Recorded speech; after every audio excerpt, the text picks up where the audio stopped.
Scary Christmas stories to listen to. I took the winter caretaker job because I needed to forget a few things, and because the building's owners promised it would be quiet.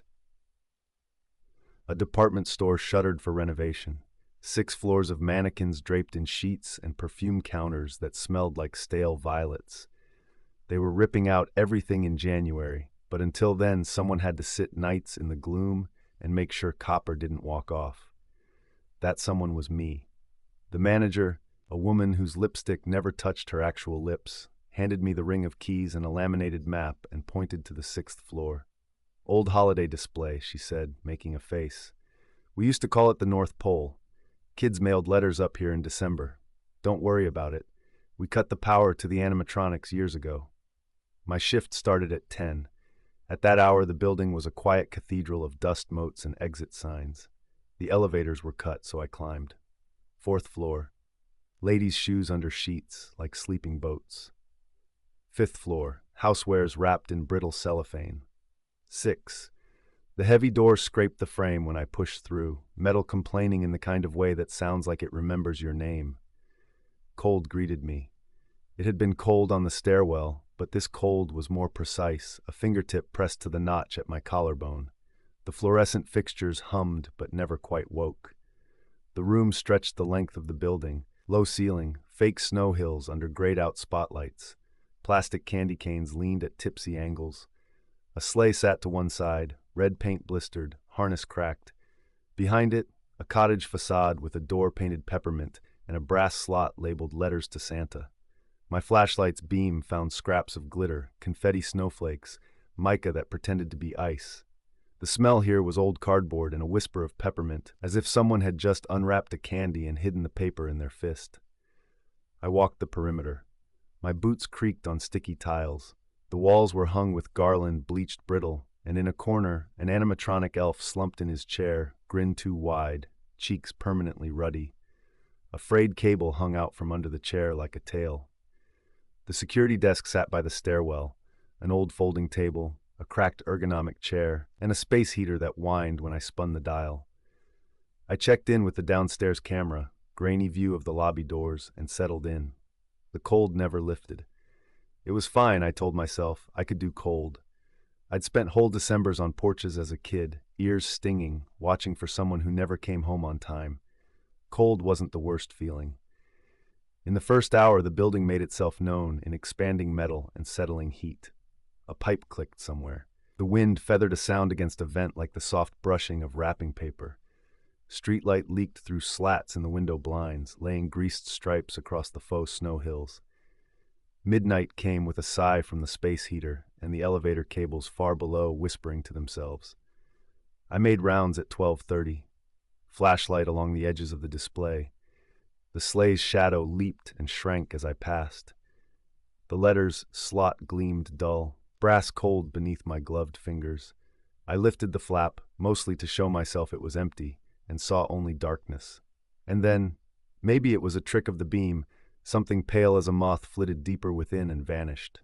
"Not tonight," I said, to the slot, to myself, to the old reflex that wanted to name the thing and give it too much weight. I let the flap fall, and the sound, a soft metal clink, echoed more times than the act deserved. Back at the table, I poured coffee that tasted like pennies. I wrote the times of my rounds in the logbook. The book had decades of names and notes. 1:15, vents howl weird. 2:03, kid crying in the stairwell, nothing there. 3:47, elves blinked. Maybe some of those comments were jokes to relieve the monotony.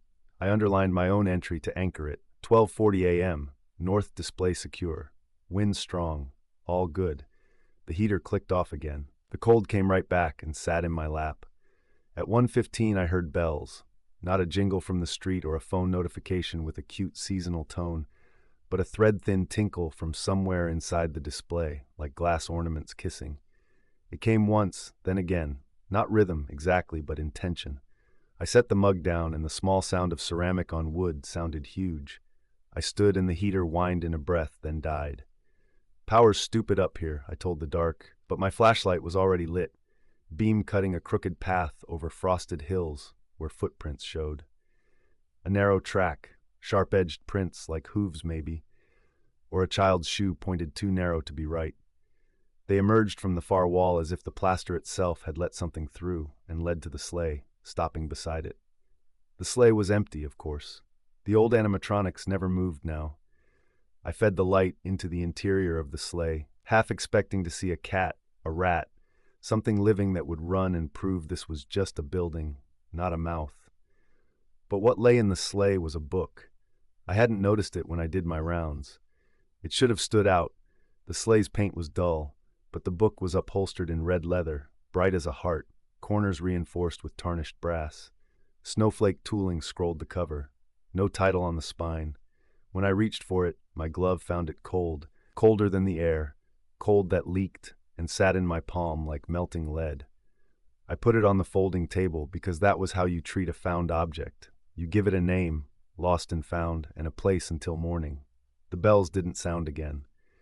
The footprints in the faux snow blushed back into texture under the beam, as if the scene hated contradictions. I warmed my hands over the heater, but the chill wasn't from air. It was like I'd touched the underside of a cloud. My tongue tasted peppermint and iron. If I'd been someone else, someone reasonable, I'd have left the book shut. But the cover invited a finger to slide under the crack and lift. The leather yielded with a dry sigh as if the book had been holding its breath. Inside, the paper was thick, rough-cut, off-white, and the words were cramped in a tight, old-fashioned hand. The ink was a red-brown, no shimmer or smudge. The first entries were dated, 1962, 1968, 1974. Each year was a list of names, each name with 2 columns beside it. Nice and naughty weren't written, but the marks that appeared, the smudges of soot, the faint gold X's, might as well have been.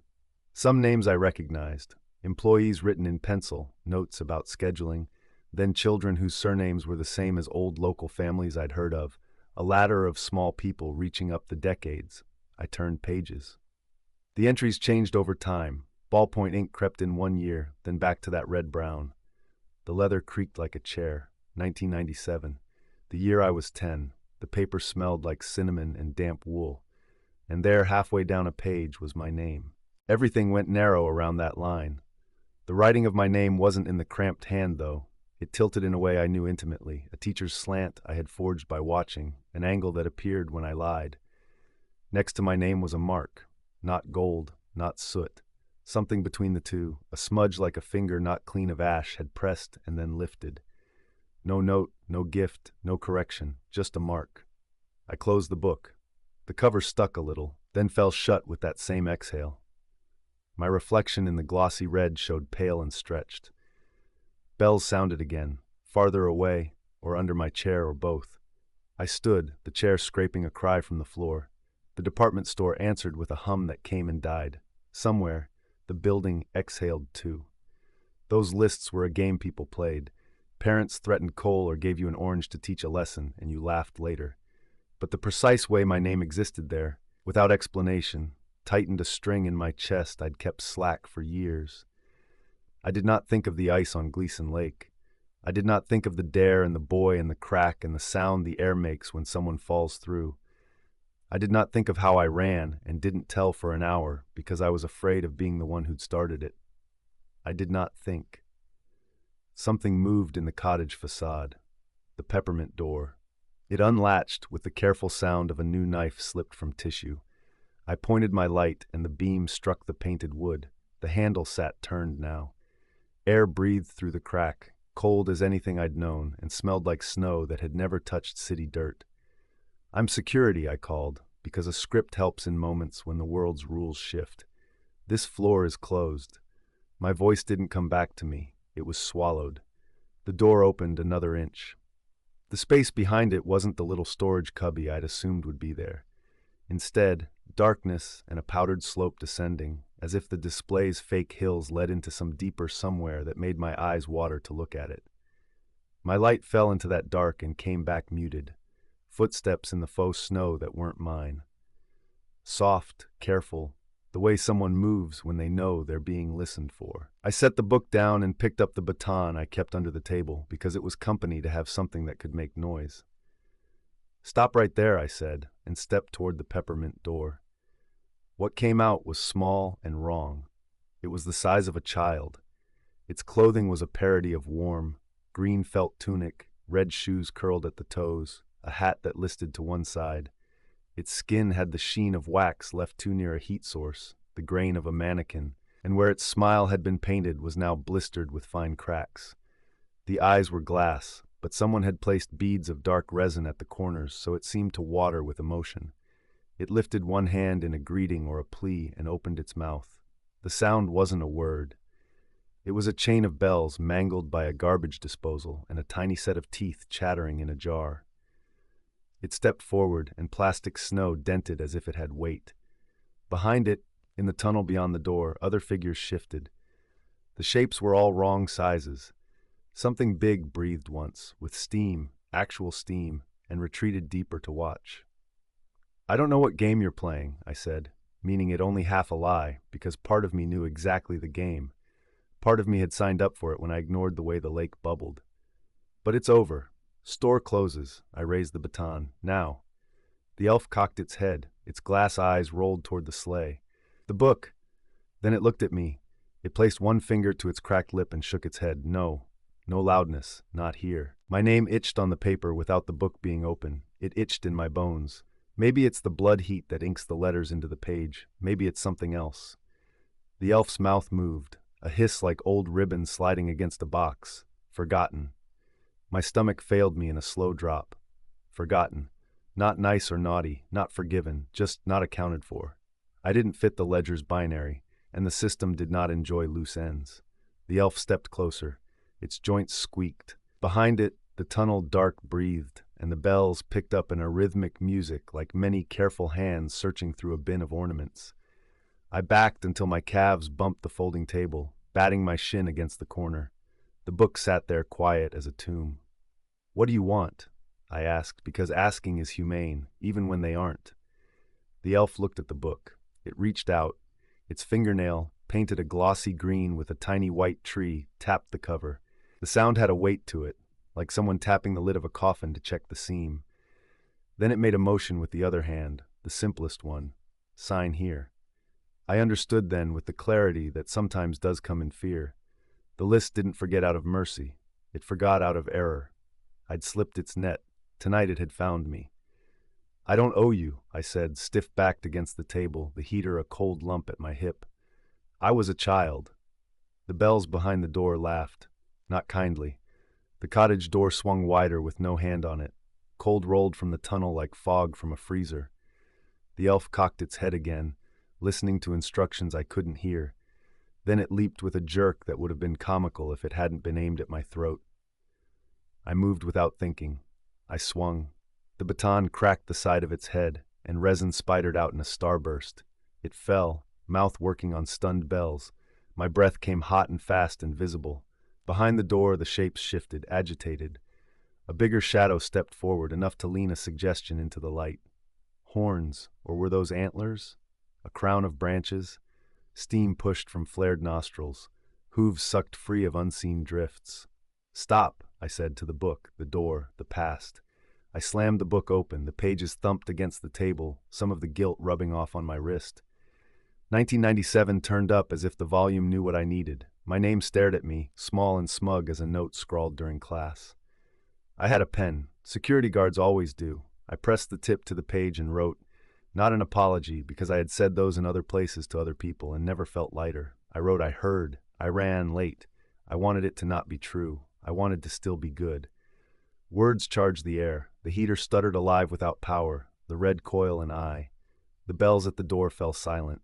Something big snorted, confused. Then, because I could not stand it, I wrote my own judgment. Not nice, not naughty, guilty, but young. The book took the ink. It drank it down as if my pen bled. A scent lifted. Peppermint turned to something medicinal, then to something like hair singed on a stove coil. The entry beneath my name shifted. The ash smudge mark became a small hole. Not a burn, exactly. The paper simply wasn't there now, as if my words had paid some tax. The elf at my feet flinched and went slack. Its glass eyes clouded. Its fingers twitched and then stilled, a doll again. The shadows behind the door stepped back a cautious inch, as if the light stung. The crown of branches shape tested the threshold, and where the line of the peppermint-painted world met the dark, something invisible held. The bells rang twice, Not laughter, not warning, maybe annoyance. I looked down. The hole on the page edged with softness, thread-like fibers curled, wind from nowhere lifted them and blew them away. For 1 second, in the empty middle of my name, I saw the lake colored in cold light, the boy's face, my own hand on the railing of the dock, white-knuckled with fear. "Enough," I said, to whatever was listening. The shadows retreated like a tide pulled by a new moon. The door eased shut, and the latch gave a small metallic sigh over how the ordinary dark of a room returned, brown and flat and full of dust. The cold lingered, but it had lost its intelligence. I stood in the kind of shaking that happens when adrenaline realizes you might live. I picked up the elf because stepping around it felt rude. It was heavy, and something inside had broken. Something small slid like marbles. I set it gently in the sleigh. I closed the book.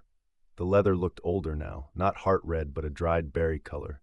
I wrote in the logbook, 2:21 a.m., unidentified visitors, no breach, all good. It was the kind of lie that kept the floor quiet. The heater, miraculously, stayed on. At 3 I walked around to prove the world had boundaries. The sleigh didn't move. The cottage door held shut. The faux snow held only my prints and the hoof-fine track I didn't examine too closely. Dawn unveiled itself behind the blinds at 7, the gray you only get in winter. I locked the 6th-floor door and carried the book with me because leaving it there wasn't an option. On the 2nd floor the perfume hung heavier, as if the building had exhaled sweetness to comfort itself. The manager with the disciplined lipstick waited in the lobby. She took in my face and the book at once and smiled a smile that pretended it didn't know. "Any issues?" "The heater cuts out sometimes," I said, which was true. Her gaze flicked to the book again. "Lost and found." "Something like that." She looked as if she might ask for it. Then she did not. "We'll see you tonight?" "Maybe," I said. On the street, people breathed clouds and shook bags from their hands and made plans. The sky had the highlight of a day that can't decide if it likes you. I carried the book 2 blocks to the river, where the water wore a gray skin and the gulls complained at the cold. I opened to 1997 and looked at the hole. It was not the only one. Here and there, other names had small absences, like a moth had eaten truth. Maybe they had come, like I did. Maybe they were braver. Maybe they were simply more tired. I closed the book and thought I would throw it in. The leather drank the river light and looked like something that had washed ashore decades ago. I pulled my arm back. A sound came then, not bells, not wind, just paper settling, a dry shift of pages as a book makes itself comfortable in hands. It wasn't a threat, it was acknowledgement. We were bound, it said, in the way lists bind and forgive by remembering. I didn't throw it. I am not done paying, I think. Or maybe I am. The distinction blurs. That night, I left my resignation on the manager's desk and took a job with hours that keep me near crowds.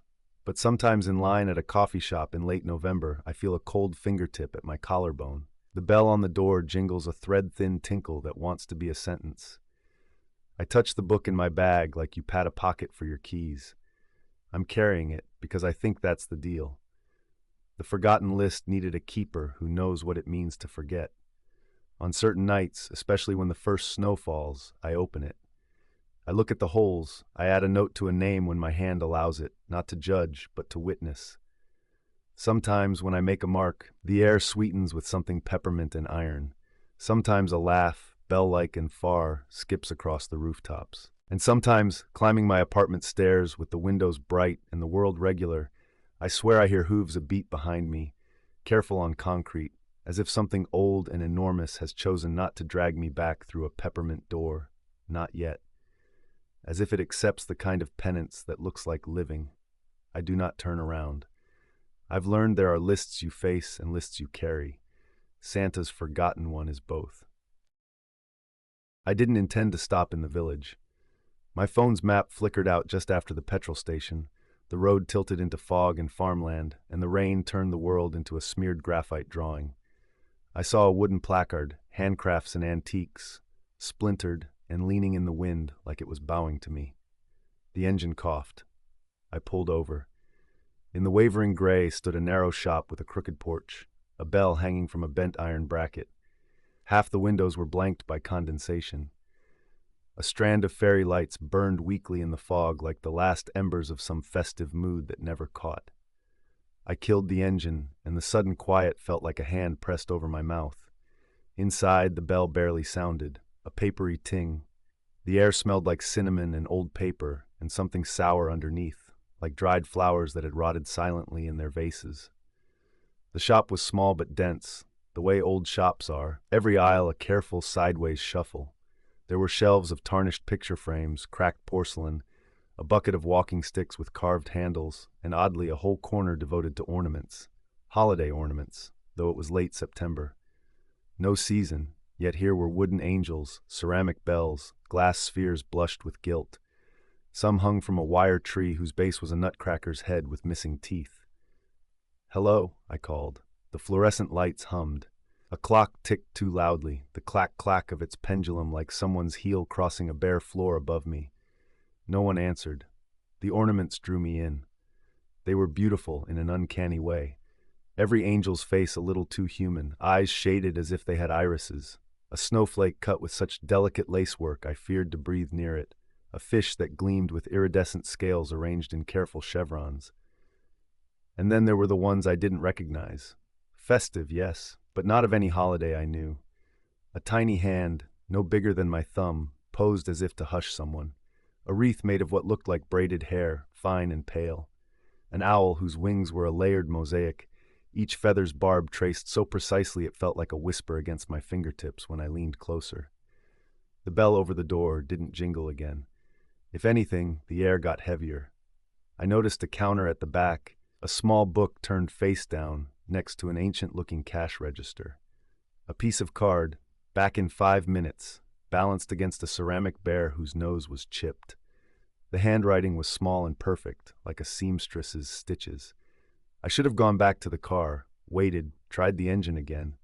But there was a dry warmth in the shop, a life in the objects, and the rain outside felt like a wall.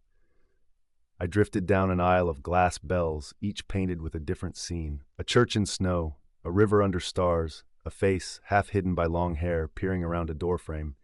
The bell with the doorframe wobbled as I leaned in, though I hadn't touched it. I paused. The swing slowed, stopped. In its domed reflection, my own face looked a little stretched, my eyes a little farther apart. The humming fluorescence flickered. Somewhere toward the back, a soft, irregular tapping, like fingernails on wood. I pictured the shopkeeper, gray-haired, apron, polite, trying to prod a breaker back into place. "Hello?" I called again. "I'm happy to wait." The tapping stopped. What started as unease became a prickling awareness, my skin already anticipating a draft that hadn't quite reached me.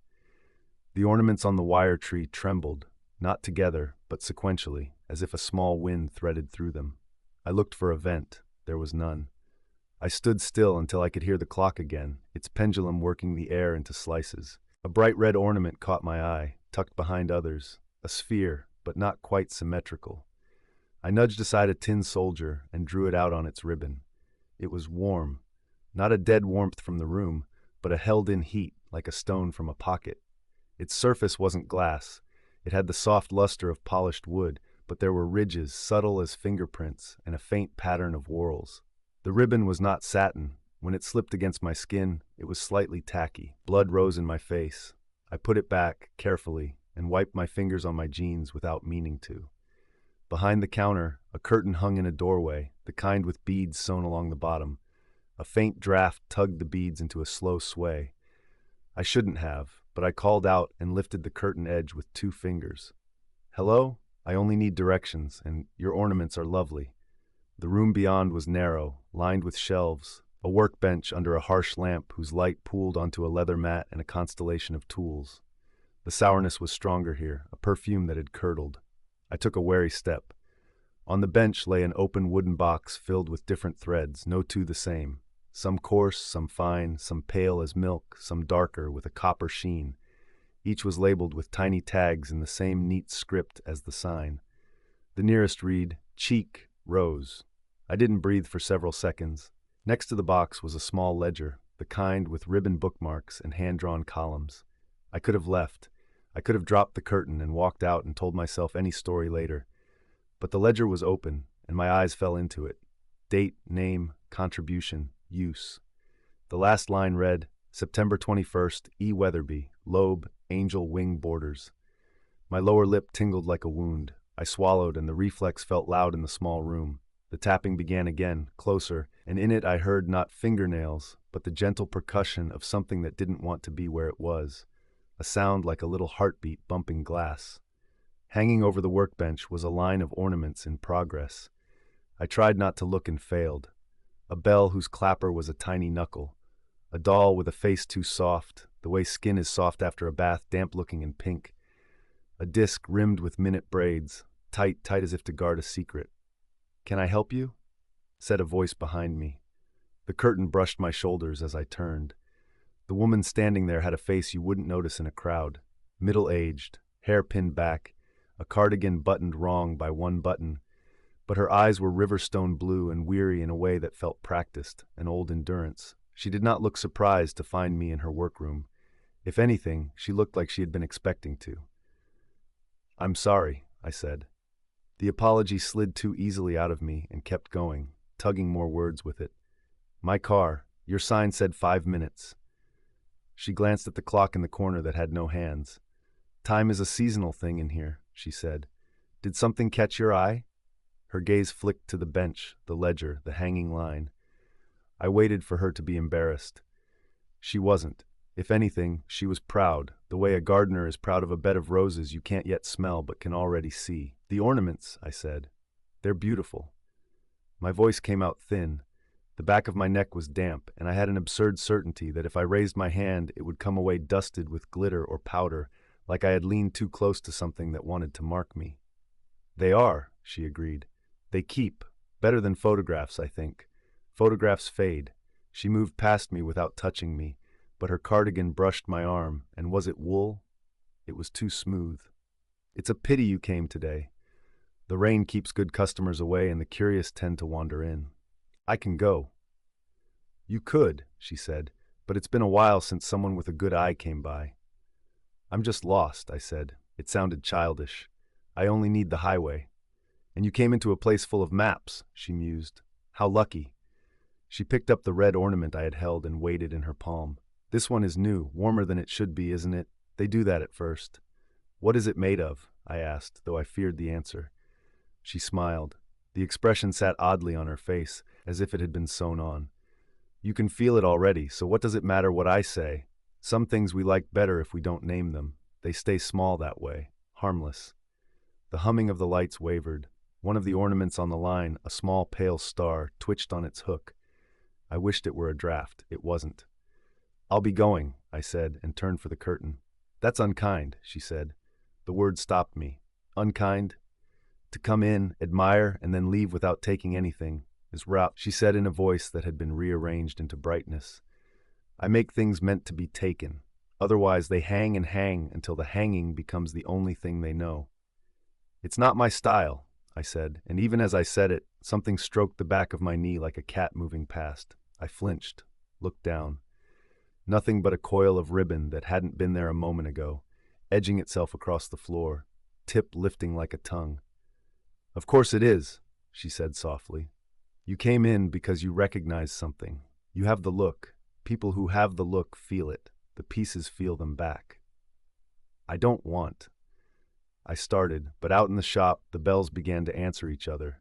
A low chime here, a higher one there, unsteady at first and then growing surer, testing. The glass fish turned, showing its other side. The hair wreath's braids loosened and then tightened, like someone flexing their fingers in a glove. The tiny hushing hand raised and lowered, as if the wrist were weak. "Please," I said. I didn't know to whom. Maybe to the air, which was suddenly thick with a sweetness that wasn't perfume anymore but something hot and intimate, the smell you get when you press a finger to your upper lip and hold it there.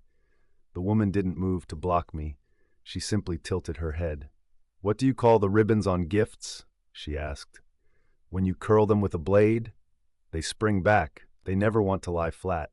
They remember what the maker asked of them. It's in their grain." "I'm leaving." "Of course," she said, "after you do one thing for me." The bells stopped their language. "My car is out front," I said. She lifted the red ornament and held it toward me, its ribbon draped over her knuckles like a leash. This one needs a home. It's not right to leave any of them without a home. I don't have cash. I can take a different payment. She said it the way someone might say, I can wrap that for you, and her mouth did not move much at all. I backed up into the bead-laced curtain.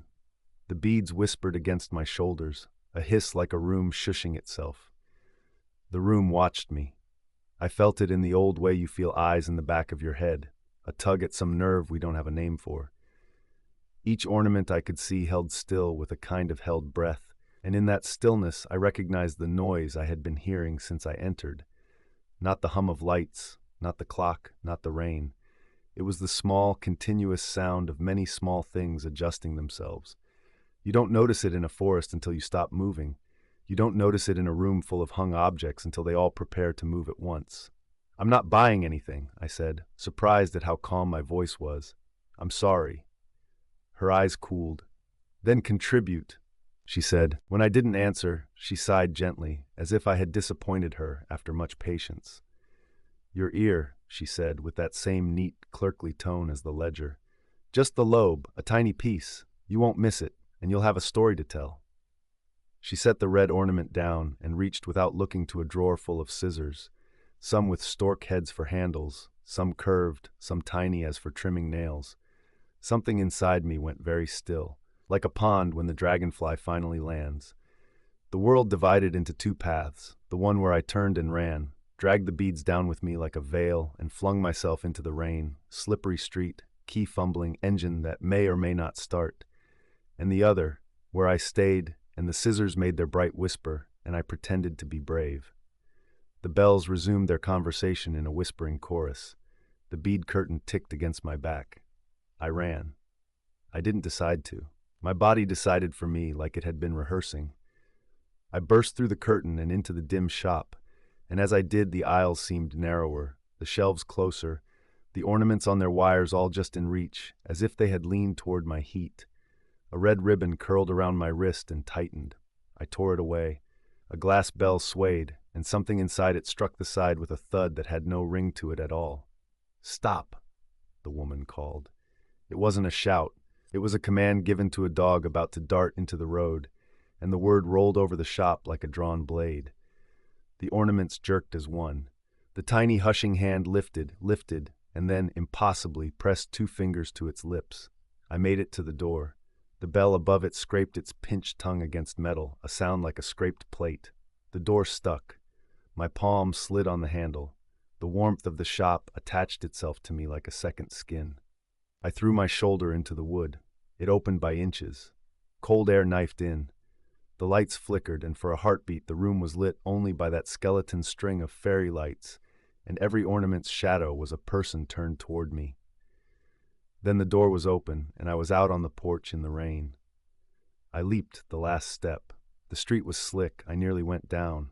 I ran for the car, not daring to look back, because I could feel her in the doorway watching me, the way a collector watches an item fade from view, not with anger, but with patience edged by certainty.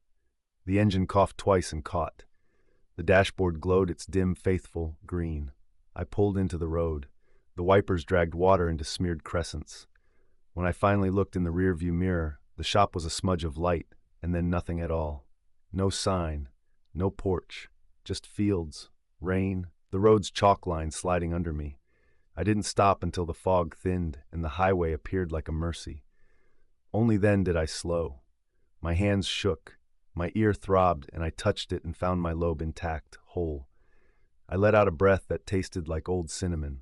I told myself I would forget, that the smell and the sounds would blur into a story I would tell other people until it became someone else's. That I had been spooked by an ordinary shop with creepy stock and an overactive imagination.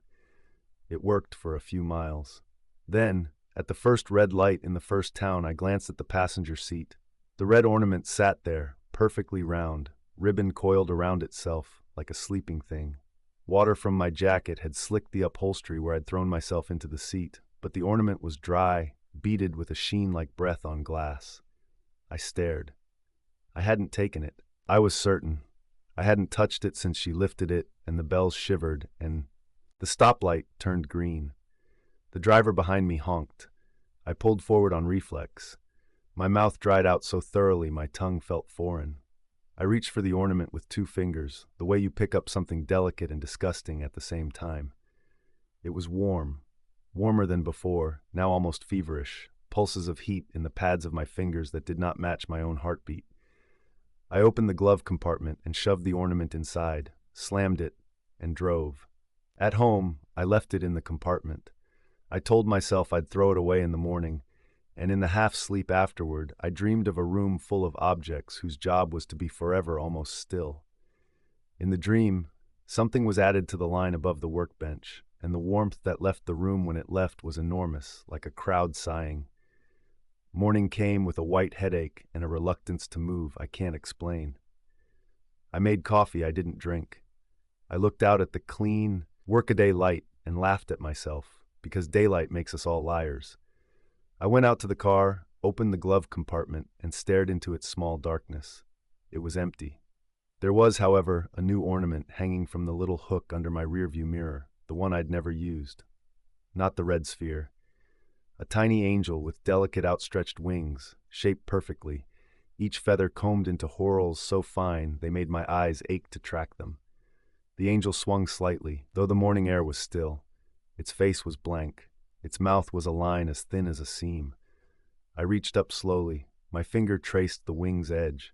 I knew its texture before I touched it, and when the ridge caught against my nail, a sensation went through me so intimate my knees nearly buckled. I didn't scream. I didn't rip it down. I didn't throw up in the bushes like I wanted to. I stood and watched it settle, watched the tiny movement of its seam smile, which didn't move at all, and somehow said everything. In the glass of the windshield, my reflection looked normal except for the lobe of my left ear, which was redder than the right, and a little swollen. I don't wear that ornament when I drive. I tuck it gently into the glove compartment, and I tell myself it's safe there. I tell myself it's enough to never pass that road again, to never stop for a bent sign. But sometimes, waiting at lights, I feel a warmth creeping out of the dashboard into my knees, and I catch a whisper, tinny with the resonance of small hollows, the brief, soft stroke of a thread pulled tight. Sometimes, in quieter rooms, I hear a faint tapping, like something in glass that is not glass trying to remember its first shape. And sometimes, worse days, my fingertip finds the edge of my ear and pauses on a place that isn't quite smooth anymore, where a seam sits tender and new. And I can't help but think, if I had stayed, if I had paid properly, maybe it would be finished. Maybe it wouldn't reach for me through the car's small darkness, like a ribbon learning how to be a ribbon again. This is how I live now. Not quite decorated, not quite spared, with a small, warm thing somewhere near me, waiting, not impatiently, not cruelly, just with the patient endurance of what has been made to hang until it finds a home. I have come to understand the woman was right. Photographs fade. What is taken remains. And when I pass shop windows, any shop anywhere, I can't help it. I look up at the chandeliers, the wreaths, the little baubles kissing their hooks, and I count, counting without meaning to make sure the number doesn't change while I watch. Counting, listening, waiting for one of them to breathe in time with me, and then finally, to stop. I missed the turn twice because the sign was buried in drifts, and the letters had been half painted over with pine tar. Even then, I only saw it because the wind snagged the laminated wreath someone had wired to one corner. It spun on its cable tie like a compass gone wrong, pointing at me, at the forest, at the gray sky spitting thick flakes. I backed up, my tires fishtailing in the ruts, and eased down the narrower road. The woods leaned in like eavesdroppers. It was Christmas Eve, and all the miles of highway behind me felt like a skin I'd sloughed off. That had been the plan. Get away. My therapist would have liked the verb distance. Somewhere quiet, I'd told myself when I found the cabin listing. Somewhere I could be no one's son, no one's disappointment, not the ghost at anyone's table. The lane opened into a bowl of blankness. The cabin crouched at the far edge, its roof steep and furred with snow, the lake beyond it sealed in a matte plate of ice. The woods ringed the lake in a shaggy hem. A line of old-fashioned lanterns on posts led from the driveway to the front steps, glass panes frosted with the cold. I killed the engine and sound stopped like a held breath. When I stepped out, my boots sank up to the ankles.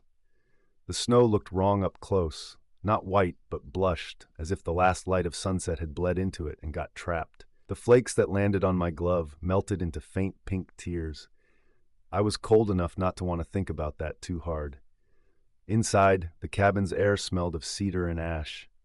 The owner had said on the phone, with the cozy certainty of someone who'd already made other plans, that the place would be ready for a quiet holiday.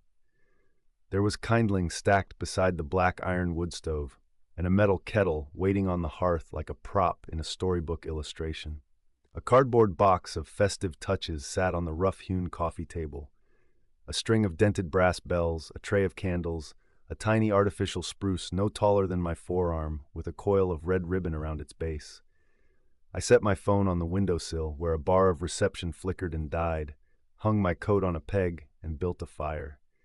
The flames caught with a gratification that felt too eager, too quick. In their light, the room seemed to hem itself back into the shape of a room. Braided rug, bookshelves with their spines turned inward to uniform pale anonymity, a framed cross-stitch that said Noel in careful metallic thread. Through the ice-rimed window, the lake was a blank face. Silence can be a kindness. It can also be a trick mirror. It shows you yourself larger, closer, and more brutal than you think you are. I boiled water and poured it over a tea bag from a tin so old the paper label peeled away in my fingers. Cinnamon and orange peel bloomed in the steam. I listened to the wood sigh and pop as snow slid off the roof. The first odd noise was soft enough that I told myself I hadn't heard it, a distant jingle, a suggestion more than sound, like a memory of a song hummed through a wall.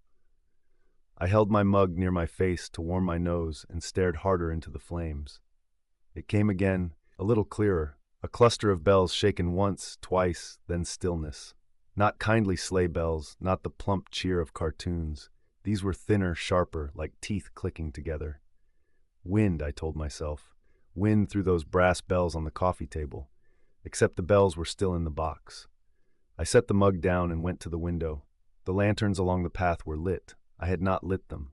Their flames were steady, pale ovals inside the frosty glass. The snow between them was pristine, but for one line of pocked impressions crossing from the tree line to the porch and stopping at the top step. They were not boots. They were not hooves. They were too round for paws and too far apart for a rabbit. I told myself a fox could walk strangely in deep snow. I told myself snow collapses strange.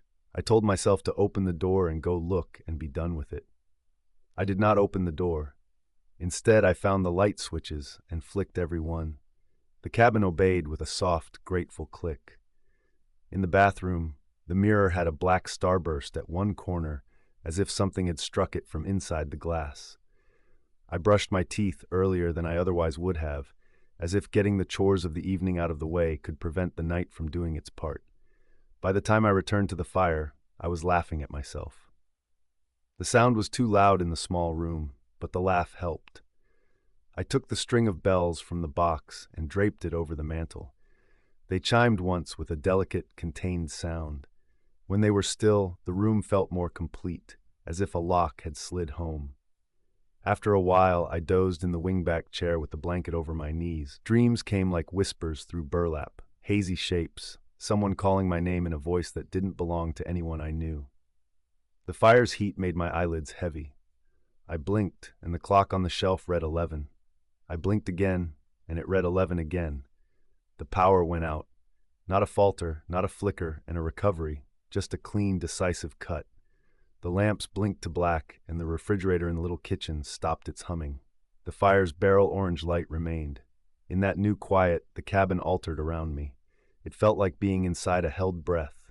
Something moved on the porch. Wood moaned under a shifting weight. The bells over the mantel answered with a nervous, many-voiced tinkle. "Hello?" I said, because a human voice can sometimes convince a person that there are only human answers. My voice sounded like a stranger had borrowed it. The porch boards creaked twice more. I stood, because sitting suddenly felt like presenting a throat. At the window, my breath made a pale cloud, and beyond it, the lanterns burned without flicker. The marks in the snow on the steps were deeper now. The top one glistened faintly, as if something had melted the snow and then it had refrozen in a slick.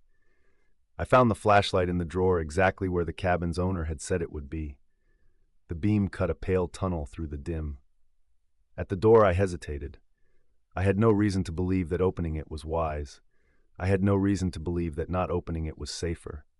The porch hung over the lake shore like a tongue. My boots made hollow sounds on the boards. The air outside was so cold I thought of knives.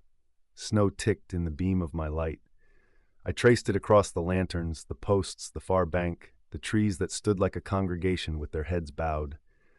On the step at my feet was a smear of red, bright as a cut under pale skin. It was not blood, or it did not look like blood the way I understood blood to look. It was the snow itself, stained a clean, unnatural scarlet, as if each crystal had been brewed that way at its birth. The shape of the print was an ellipse, but there were smaller ellipses within it, nested and delicate, like a strange flower pressed into the drift and lifted away. At the edge of the porch, a seam of the lake ice lay cracked, a crooked grin of black. There, something glimmered in my light. I leaned, and the beam caught at bell metal. Dozens of little brass bells had been tied to the saplings at the lake edge with red ribbons, their clappers replaced with carved bone. They did not move in the still air, but the shapes of the bones made my stomach tilt. Phalanx bones, knuckles, a curved shard like the hook of a clavicle cut to fit. The ribbons were not the sterile red of craft stores. They were darker. They were damp at the knots, frozen glossy. The jingle came again, and not from the bells I could see. This was behind me, inside the house. I went in too fast and scraped my glove on the doorframe. The bells on the mantel swung. The air had a new smell under the cedar and ash, metallic like a handful of coins warmed in a palm. A line of melted droplets led from the doorway to the hearth, each one a perfect circle the color of pomegranate pulp. They kept going across the rug toward the hall. There is a point where fear becomes practical. You hold yourself like a tool. You look for the thing that will keep your hand steady. For me, it was the heavy iron poker. I followed the droplets to the bedroom. The door was ajar. The sound from within was subtle and wrong. Imagine someone trying to breathe without lungs and succeeding just enough to convince you not to call it silence. "Hello?" I said again, because the human brain is a stubborn animal. The bed was turned down, which I had not done. On the pillow lay a book. The only book in the cabin that had had a title facing outward, kept face out between the anonymous spines. A cheaply bound volume of carols, its cover a cartoon's bright tableau of children in scarves singing before a town window wreathed in holly. The holly berries were the same red as the snow. I touched the cover with the tip of the poker and flipped it open. The pages had been doctored. The lyrics were not the lyrics I knew. They were written in a cramped, precise hand, and the notes had bled their stems into barbed hooks. I read the first line before my vision slid off it, as if the ink oozed oil. A whisper rose from the page, a chord, a breath becoming a choir. I snapped the book shut. The whisper did not stop. It grew fuller, an accumulation of thin voices, not from a particular direction, but from the cabin itself, from the grain of the wood, from the frost gasping in the window's corner.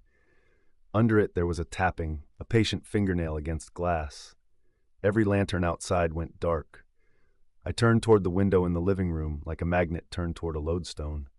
Beyond the pane in the immediate cold, something moved along the line of the lantern posts. A figure, but wrong.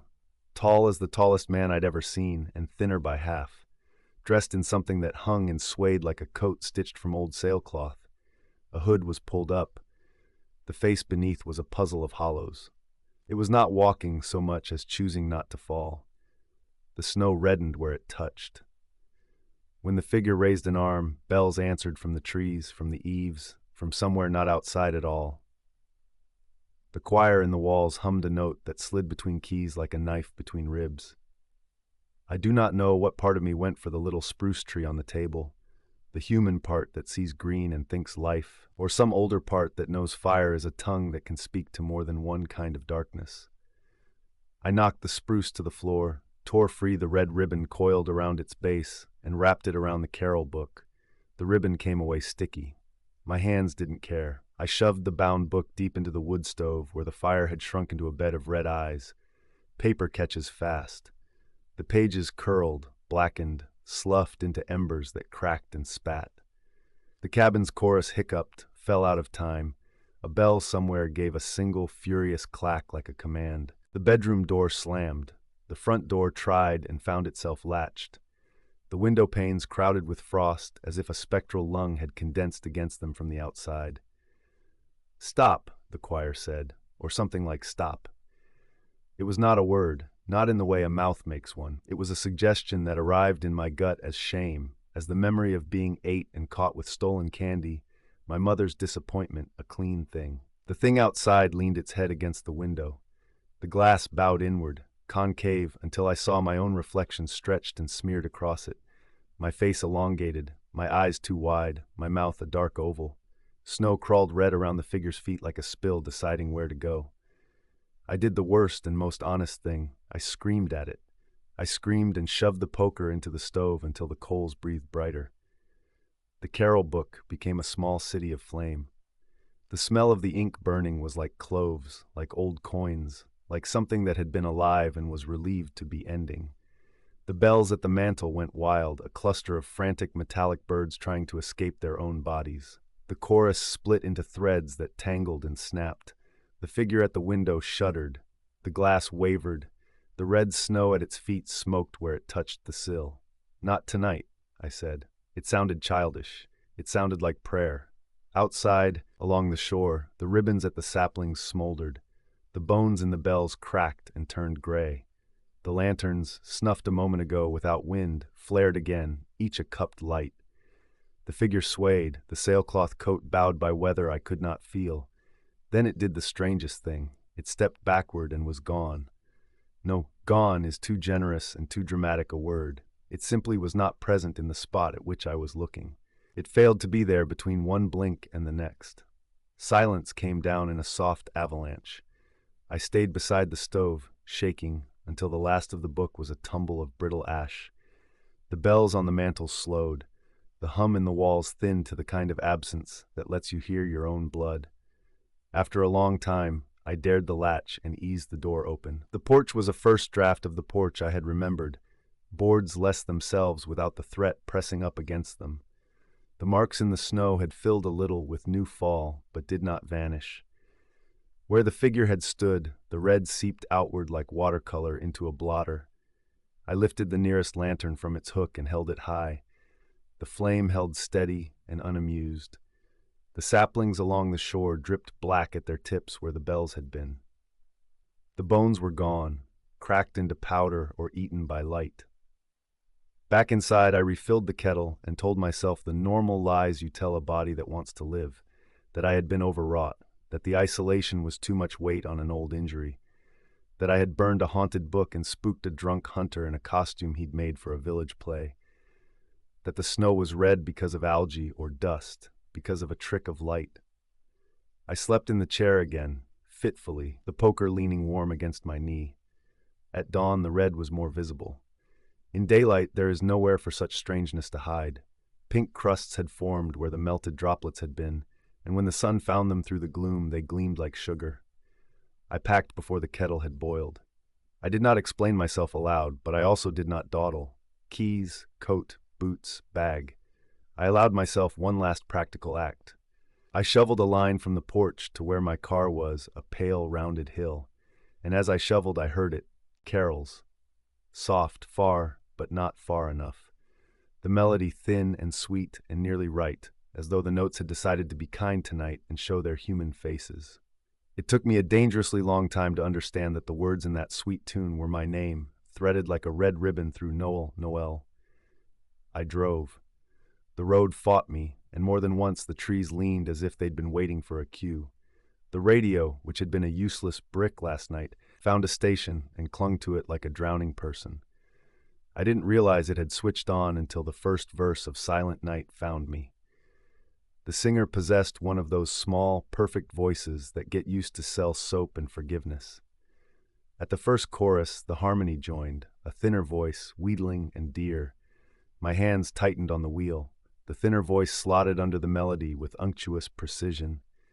And then I knew what was wrong, what the dramatic confrontation had cost me, and perhaps always had to cost. The undervoice was mine. Not recorded as I sound in a room, not muffled as I sound to myself through bone, but in the exact timbre of my throat carrying across a lake. I turned the radio off, and the harmony continued, not from the speakers, but from the vents, from the fibers of the seat cover, from my own breath. I drove faster. The red snow blew up from the shoulders of the road in plumes that painted the wind. When I reached the highway, the regular snow began again. It looked honest by comparison, blank and clean as paper waiting for a letter. I tell myself I will send the cabin's owner an email. I will say there were issues with the power. I will say the lanterns were faulty and the book belonged in a fire, and I hope they'll forgive the damage. I will not mention the bells or the bones. I will not mention the ribbon, sticky as it kissed my glove. I will not mention that on this Christmas Eve the snow fell red because something old and patient was singing, and I, fool that I am, had been invited to join the choir.